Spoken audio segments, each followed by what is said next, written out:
Serangan 10 November 1945, juga dikenal sebagai Serangan Umum 10 November, adalah peristiwa bersejarah yang terjadi di Surabaya, selama awal periode Revolusi Nasional Indonesia melawan penjajahan Belanda pasca Perang Dunia II. Peristiwa ini menjadi salah satu momen penting dalam perjuangan kemerdekaan Indonesia.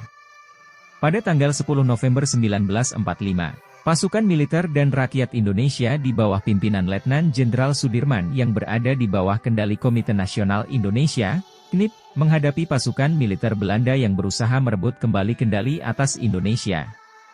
Latar belakang perang dipicu setelah proklamasi kemerdekaan Indonesia pada 17 Agustus 1945, Belanda berupaya untuk mengambil kembali kendali atas wilayah jajahannya. Namun, rakyat Indonesia menentang kembali upaya kolonialisasi tersebut dan terjadi bentrokan. Diperburuk lagi pada tanggal 27 Oktober 1945, terjadi insiden penembakan yang mengakibatkan tewasnya 4 tentara Inggris di Surabaya. Hal ini memicu pertempuran yang berkembang menjadi perang terbuka antara pasukan Indonesia dan tentara sekutu, termasuk pasukan Belanda. Pada tanggal 10 November 1945, pasukan Indonesia melancarkan serangan terhadap pasukan Belanda. Pertempuran berkecamuk di berbagai wilayah Surabaya. Rakyat sipil juga turut ambil bagian dalam perjuangan melalui gerilya perkotaan. Pertempuran berlangsung dengan sengit dan menimbulkan banyak korban di kedua belah pihak. Pasukan Indonesia berhasil mempertahankan Surabaya untuk sementara waktu.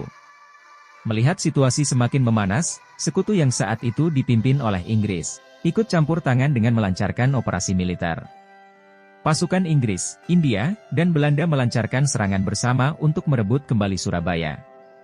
Pertempuran berakhir pada akhir November 1945 ketika pasukan Indonesia akhirnya harus mundur akibat superioritas pasukan sekutu.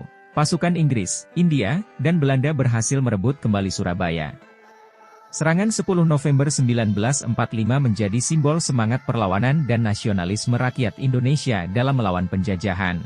Peristiwa ini menjadi bagian penting dalam membangun kesadaran nasional dan semangat perjuangan menuju kemerdekaan. Setiap tahun, Hari Pahlawan diperingati pada tanggal 10 November untuk menghormati jasa para pahlawan yang telah berjuang demi kemerdekaan Indonesia.